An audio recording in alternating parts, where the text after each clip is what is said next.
এবার বলে যে আল্লাহর আগাও ঠিক নাই, মাথাও ঠিক নাই, মানে আগাও ঠিক নাই, গোড়াও ঠিক নাই। এই কথাটা বলছেন আরো বেশি কথা বলছি। হ্যাঁ, ওই গ্রেফতার হয়েছে না শুধু আল্লাহকে দেখালি দিবে, নবীকে দেখালি দিবে, সে কিসের মামলার, কিসের মন্ত্রী আর কিসের এমপি, কিসের নেতা খাতা দেখাটাই মুসলমানদের কাছে নয়।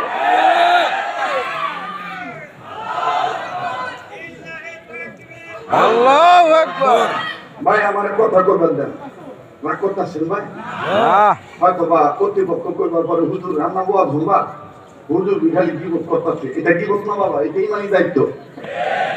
এটা কি দায়িত্ব বাবা? ইমানি দায়িত্ব। একটা লোক তো আঙ্গুল উঁচা করে দেখেন কইবার পারবেন যে হুজুর লালন আমগো ধর্মীয় গুরু। হ্যাঁ, লালন কোনদিন আমাদের মুসলমানদের আধ্যাত্মিক গুরু হইবার পারে না। জোরে কথা বলে না। অথচ দেখবেন পালাগানের মধ্যে কি কায়দা করে কয়, পরে করিলে সিদ্ধির ফসল। কঠিন কঠিন কঠিন জোড়া। তারপরও ওরা তো শিখতে না, কথা কয় না, মতো খায়, কিন্তু আমার লগে পারে না এই পর্যন্ত। রাগ করতেছে নাকি? জোরে টান দিব বাবা রে বাবা, জোরে টান দেন। তাহলে পিছন থেকে আবার একটু জোরে মানেন তো, জোরে কোন আল্লাহু আকবার। আবার পিছনে একটু দেখেন, সামনের বাইরে জোরে কোন আল্লাহু আকবার। আরে বাপ রে বাপ, এবার পিছনে বাইরে সামনের বাইরে মিলে দিলে কম আল্লাহু আকবার। ওরে করিলে সিদ্ধির ফসল, উঠে দেবে মানবতর অশান্তির কারণ।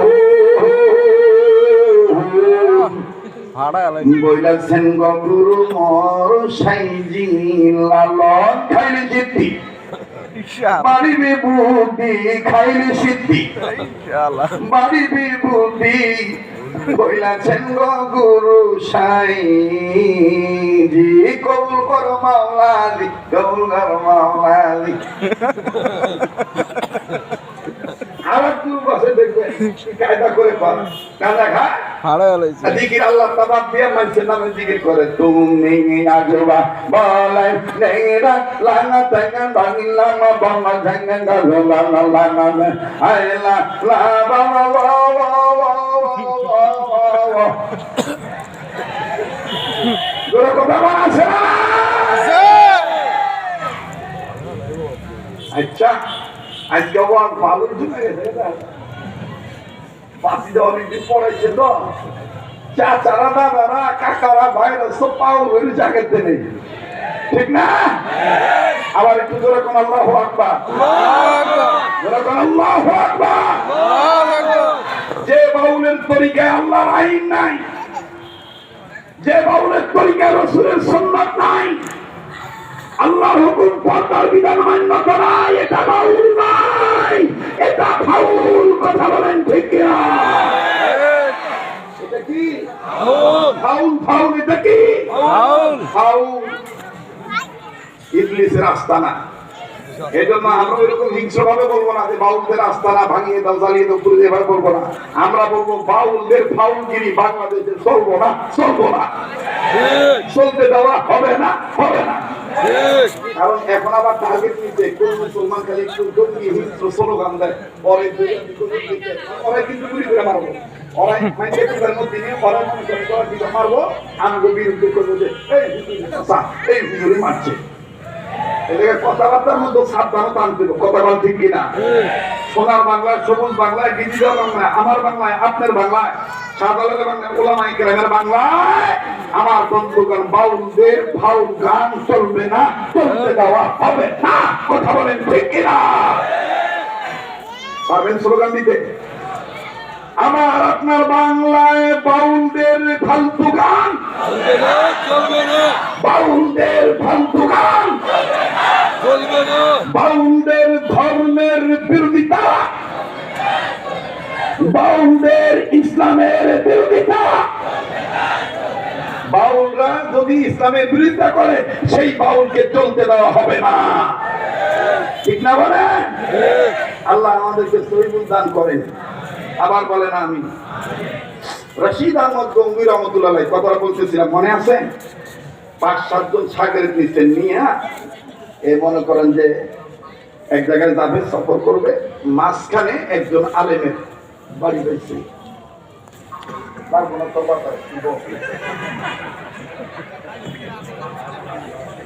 বাবা তো করে আবার নিজের চিন্তা করে, মানে কোনো মতো আর কি বোঝেন নাই একটা না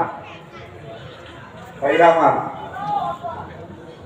জি আমার বন্ধুগণ কষ্ট হইতেছে? হ্যাঁ চলবে কতক্ষণ? হ্যাঁ না এই বছরের লেগে মনে করেন আমি একটু চিন্তায় পড়ছিলাম, এই জন্য আমি এইভাবে আইছি, কারণ এখান থেকে আপনাদের মতো এরকম হাজারো মানুষ অপেক্ষা করতেছে হেমায়তপুর বাস স্ট্যান্ডে। ওইখানে আমার দোনাবাড়ি মাদ্রাসায় মাহফিল, মুফতি আলমগীর সাহেবের মাদ্রাসায়, ওইটা আজকে প্রতি বছর আমি ওখানে আসি, আজকে বহু বছর ধরে। তো এই ভাগে আমি মিল করে এই একটা সফর এখানে দিছি। আর আমার সভা সমিতি এ অঞ্চলে আমি দিতে পারি না ভাই, কারণ আমার মনে করেন আদরের ভাত মাখার অভাব নাই। আমি কি লিগে আর একজনের পাশা বেয়ার ভাত মাখা খাইতে পারি? আমার তো ভালোবাসার মানুষের অভাব নাই, আমি কি লিগে আর একজনের পাশা বেঁকাতে করতাম কথাটা যে কোনো ভাই। ওই যে আমার এক মুরব্বী কইছিল, হবে পকেটে আকিস বিড়ি আছে, পকেটে ব্যঞ্জন আছে, তুই আমার আকিস বিড়ি হাতস কি লিগা? ঠিক আছে না? আবার জোরে বলেন নারায়ে তাকবীর। কোরআন হাদিস দেখানে, আলেম ওলামা দেখানে, আজকের মাহফিল চলবে চলবে, আজকের মাহফিল কতক্ষণ চলবে? নারায়ে তাকবীর।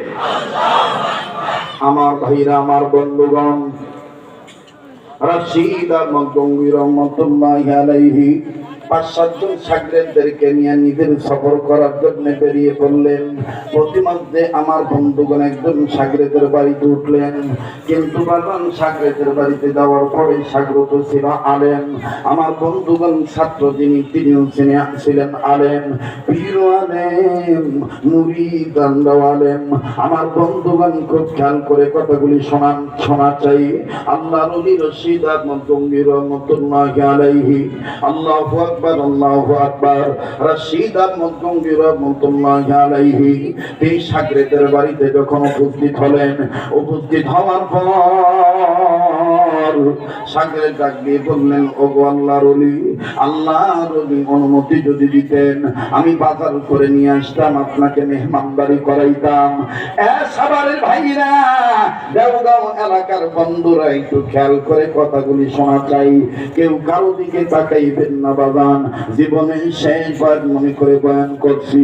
গঙ্গোহী রহমাতুল্লাহি আলাইহি যখন শুনলেন বাজারে যাবে, হাতে ব্যাগ দেখলেন, ছাগলকে গঙ্গোহী রহমাতুল্লাহি আলাইহি বললেন, না না না, এটার জন্য আমার জরুরত নাই, এটার জন্য আমার চাহাত নাই, না না না, আমি তোমার বাসায় কোনো কিছু খাইতে আসি নাই, শুধুমাত্র নামাজের রক্ত হয়ে যাবে কিছুক্ষণ পর, এখনো ঘন্টা খানিক বাকি আছে নামাজের রক্ত হওয়ার, আমি নামাজ আদায় করব, এরপর আমি চলে যাব, তোমার জন্য আমি দোয়া করব।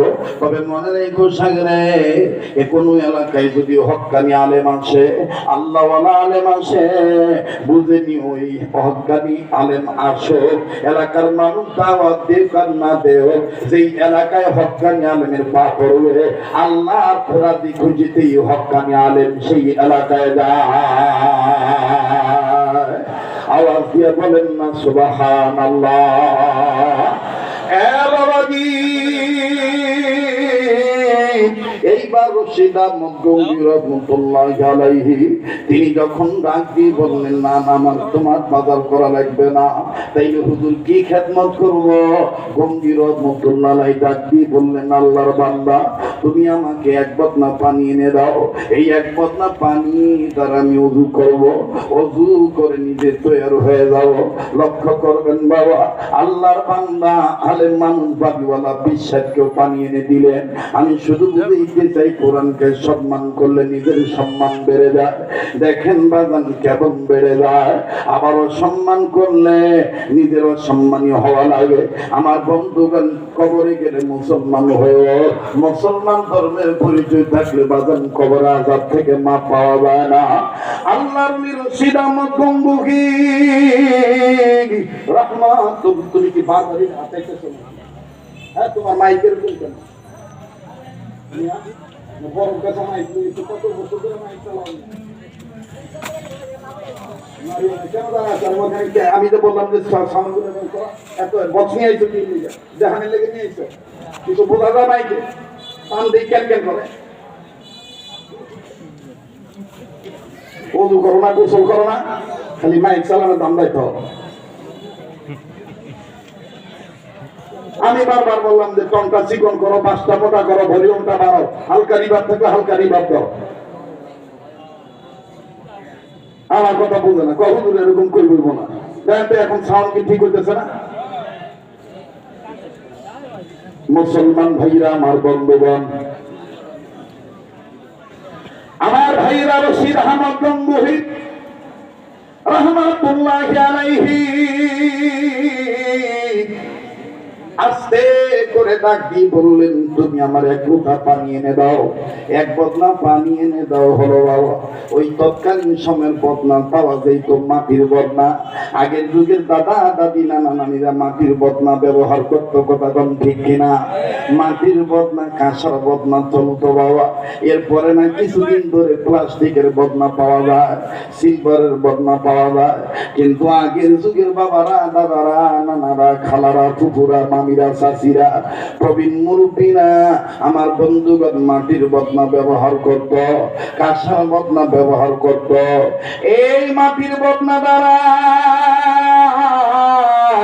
এক বদনা পানি যখন বাজান গঙ্গি রহমতুল্লাহ আলাইকে এনে দেওয়া হলো, আল্লাহর ওলি এই বদনার পানি দিয়ে সুন্দর করে ওযু বানাবেন। ওযু বানানোর জন্য যখন বিসমিল্লাহ বলে, লক্ষ্য করে শুনবেন বাবা, বিসমিল্লাহ বলে যখন তিনবার কবজি, দুই হাতের কবজি তিনবার ধুয়ে ফেললেন, এখন ওযুর নিয়ম অনুযায়ী, ওযুর তরতিব অনুযায়ী দ্বিতীয়বার মুখে পানি দিতে হয়, কতক্ষণ ঠিক কিনা? হাত ধোয়ার পরে মুখ ধোয়া লাগে, কবজি তিনবার ধোয়ার পরে, হাত কবজি পর্যন্ত ধোয়ার পরে মুখের মধ্যে তিনবার পানি দিয়ে কুলি করা লাগে। আমার বন্ধুগণ লক্ষ্য করবেন, এদিক ওদিক তাকাবেন না। রশিদ আহমদ গঙ্গি রহমতুল্লাহ নাই যখন প্রথমবার মুখে পানি দিলেন, পানি দেওয়ার পর ওযুর তরতিব অনুযায়ী তিনি পানি দিয়ে কুলি করে পানি ফেলে দিবেন। কিন্তু না না না, আল্লাহর ওলি পানি ফেলেন না, পানি গিলেন না, বরঞ্চ দেখা গেল মুরিদরা, আলেমরা নজর করে দেখতেছেন, মানুষ বিষ খাইলে যেমন বিষক্রিয়া আক্রান্ত হয়ে যায়। ও বাবাজি, আল্লাহর ওলি গঙ্গুহি রাহমাতুল্লাহি আলাইহি এইভাবে আমার বন্ধুগণ গলাটা চেপে ধরলেন। মানুষ যেমন বাঁচার জন্য ছটফট করে, বিষ খাইলে আমার বন্ধুগণ মুখের চামড়া, কপালের চামড়া খামচা খামচি করে, চুলদারি নাড়াচাড়া করে, অথবা ছটফট করে। বাবা রশিদ আহমদ গঙ্গি রহমতুল্লাহ ওইরকম করলেন না, শুধুমাত্র গলার মধ্যে চাপ দিয়ে ধরলেন। ধরিয়া আমার ভাইরা আল্লাহ নজর করে দেখতেছেন, আহারে আলেম মানুষরা নজর করে দেখে, আল্লাহর ওলি একবার গলায় ধরে, একবার মুখে ধরে, একবার কপালে ধরে, আর একবার আমার বন্ধুগণ সিনায় ধরে, আবার আসমানের দিকে নজর করে। এক প্রতীক সবাই নজর করে দেখতে পাইনি, আল্লাহর ওলি রশিদ আহমদ গঙ্গি রহমতুল্লাহ চোখ লাল বর্ণ হয়ে গেল, মুখ কালো বর্ণ হয়ে গেল, প্রচন্ড ঘাম ধরে ধরে পড়তেছি। আল্লাহর ওলি কিচ্ছু বলতে পারতেছে না। এক পর্যায়ে বাজান কিতাবের লিখক লিখেন, আল্লাহর ওলি রশিদ আহমদ গঙ্গি রহমতুল্লাহ আলাইহি নিজের বাম পা দ্বারা যেই পানিতে মাটির বদনায় পানি ভরা ছিল, অদূর পানি ছিল গন্ধ। ওই পানির বদনা মাটির বদনা বাম পা দিয়ে লাথি মেরে ফেলে দিলেন। এই বদনা যখন ফেলে দিলেন, আমার বন্ধুগণ বদনাটা কায়ত হয়ে পড়ে গেল, বদনার মুখ থেকে পানিগুলি পড়ে গেল। আবার নল দিয়েও পানি পড়ে, গড় গড় গড় গড় করে বের হয়ে যায়। আল্লাহর ওলি রশিদ আহমদ গম্ভীর রহমতুল্লাহ আলাইহি যখনই বদনার পানি পড়া শেষ হয়ে গেল, এতক্ষণে গম্ভীর রহমতুল্লাহ আলাইহির জবান আল্লাহ খুলে দিলেন। ধরে কন্যা সুবহানাল্লাহ। আবার বলেন না সুবহানাল্লাহ, আবার বলেন না সুবহানাল্লাহ। রশিদ আহমদ গম্ভীর রহমতুল্লাহ আলাইহির জবান যখন খুলল, আল্লাহর ওলি দেরি না করে আলেমদেরকে ডাক দিয়ে বলে, বাবা দেরি করার সময় নাই, তোমরা চতুর্দিকে জলদি করে আমার সাইডে দাঁড়াও, দাঁড়াইয়া লা ইলাহা ইল্লাল্লাহর জিকির করা শুরু করো, লা ইলাহা ইল্লাল্লাহর জিকির করা শুরু করো। সবাই বলে, হযরতজি কি হইল বুঝলাম না, এইভাবে কেমন কেমন কেমন কেন করতেছেন বুঝলাম না, আর জিকির কেন করব, যদি আমাদেরকে একটু বুঝাই দিতেন। আল্লাহর ওলি রশিদ আহমদ গঙ্গি বললেন, জিকির করতে বলছি, তোমরা জিকির করো, লা ইলাহা ইল্লাল্লাহ জিকির মারো টান। এবার সম্মিলিতভাবে সবাই গঙ্গির সাইডে দাঁড়াইলেন, দাঁড়াইয়া সবাই পড়া শুরু করলেন, লা ইলাহা আযরে লা ইলাহা আর জোরে লা ইলাহা ইল্লাল্লাহ, জোরে লা ইলাহা, জোরে জোরে লা ইলাহা,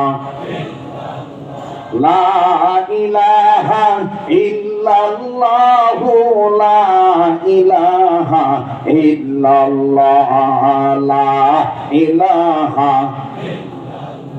লা ইলাহা ইল্লাল্লাহু মুহাম্মাদুর রাসূলুল্লাহ সাল্লাল্লাহু আলাইহি সাল্লাম। আমার ভাইরা আলেমগণ যখন জিকির করা শুরু করলেন, গম্ভীর রহমতুল্লাহ আলাইহি বসা থেকে দাঁড়াইয়া ওই আলেমদের জিকিরের মাঝখান দিয়ে দুই হাত আকাশের দিকে উঁচু করে হাত তুলে আল্লাহকে ডাক দিয়ে বলে, আল্লাহ, ওই কবরওয়ালার কবর আযাব তুমি মাফ করে দাও আল্লাহ, আল্লাহ ওই কবরওয়ালার কবর আযাব তুমি মাফ করে দাও আল্লাহ, আল্লাহ ওই কবরওয়ালার কবর আযাব তুমি মাফ করে দাও আল্লাহ। তিনবার যখন বললেন বাবাজি, আল্লাহর ওলি শাগরিদেরা বলা শুরু করলো, আল্লাহুম্মা আমিন। এক পর্যায়ে যখন তিনবার বলে গম্ভীর রহমতুল্লাহ আলাইহি বসে পড়লেন, বসে আর পরে লোকেরা ডাক দিয়ে কেউ হযরত কিছুই বুঝলাম না, গলার মধ্যে কেন আপনি এইভাবে চাপি ধরলেন, ওযু করতে যে ওযু করতে পারলেন না, ওযুর পানির বদনা আপনি লাত মেরে ফেলে দিলেন, কিছুই বুঝলাম না, হুজুর যদি একটু বুঝায় বলতেন। আল্লাহর ওলি রশিদ আহমদ গঙ্গি রহমাতুল্লাহি আলাইহি, আমার বন্ধুগণ, তিনি ছিলেন অন্তরচক্ষুওয়ালা মানুষ। আর কেমন অন্তরচক্ষুওয়ালা মানুষ ছিলেন, ওনার তিনি চোখের এত পাওয়ার ছিল বাবা, উনি জায়গায় বসে রাসূল সাল্লাল্লাহু আলাইহি সাল্লামের রওজা পাককে দেখে দেখে জিয়ারত করতে।